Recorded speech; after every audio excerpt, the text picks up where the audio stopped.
आंदोलन कशी छेडलेलं आहे, काय मुद्दा आहे? नमस्कार, मी विठ्ठल दिवेकर, कडेटान. आम्ही 6 महिन्यापासून फॉरेस्ट आणि गायरांच्या संदर्भात एक लढा चालू केलेला आहे. वेळोवेळी पत्रव्यवहार केला आहे, कलेक्टर ऑफिसला केला आहे, तहसील ऑफिसला केला आहे, फॉरेस्ट ऑफिसला केला आहे, की बा हे जे काय आमच्या गावात जे काही क्षेत्र आहे म्हणजे हे प्रशासनानेच काढावे. तर त्या बाबतीत आम्हाला योग्य असं न्याय न दिल्यामुळे आम्ही हे आंदोलन चालू केलेलं आहे. आणि त्या आंदोलनाचा आजचा 3रा दिवस आहे, तरी आम्हाला असं समाधानकारक उत्तर कोणीच दिलेलं नाही. आपल्याला भेटण्यासाठी काहीतरी प्रशासनाचे आले का? पहिल्या दिवशी आले होते, सर्कल आले होते आणि दुसऱ्या दिवशी काल फॉरेस्टचे अधिकारी आले होते. त्यांनी आम्हाला शब्द दिला होता गाव पातळीवरती की 1 महिन्यात आम्ही तुम्हाला लेखी पत्र देऊन अ, अ, हे करतो, आंदोलन स्थगित करा आणि 2 तासात आम्ही तुम्हाला ते पत्र देतो. पण ते बोलले एक आणि त्यांनी पत्र दुसरं दिलं आम्हाला की बाबा आंदोलन स्थगित करा, आम्ही वरिष्ठ पातळीवर कळवले. फक्त आम्हाला समाधानकारक उत्तर काय मिळायला पाहिजे होतं, ते लेखी देतो म्हणले होते 1 महिन्याचं, त्यांनी लेखी द्यायला पाहिजे होतं, ते दिलंच नाही.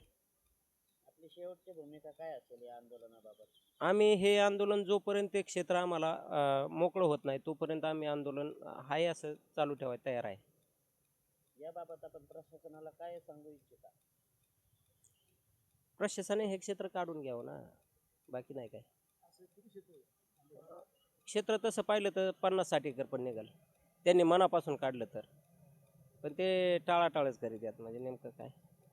किती सातबाऱ्यावरती हे क्षेत्र आहेत, म्हणजे टोटल जे महसूल असेल किंवा आपलं वन खात्याचे जे सातबारे आहेत, हे तुम्ही आता मला वाटतं मग ज्यावेळेस आम्ही पाहत होतो त्यावेळेस ते 3 ते 4 सातबाऱ्यांवरती हे क्षेत्र दिसून येतं. तर तुमच्या किती ठिकाणी असं निदर्शनास आलं की किती गट नंबरवरती हे क्षेत्र आहे? 682, 683, 691 हे हे सातबारे ऑलरेडी मी काढलेलेच आहेत. परंतु आमच्या कडेटन गावचा एक पूर्वीचा इतिहास असा आहे, 152 सर्वे नंबर होता. त्या सर्वे नंबरमध्ये मातंग आणि बौद्ध समाजासाठी 30 एकर 36 गुंठे एक्वायर झालेली होती.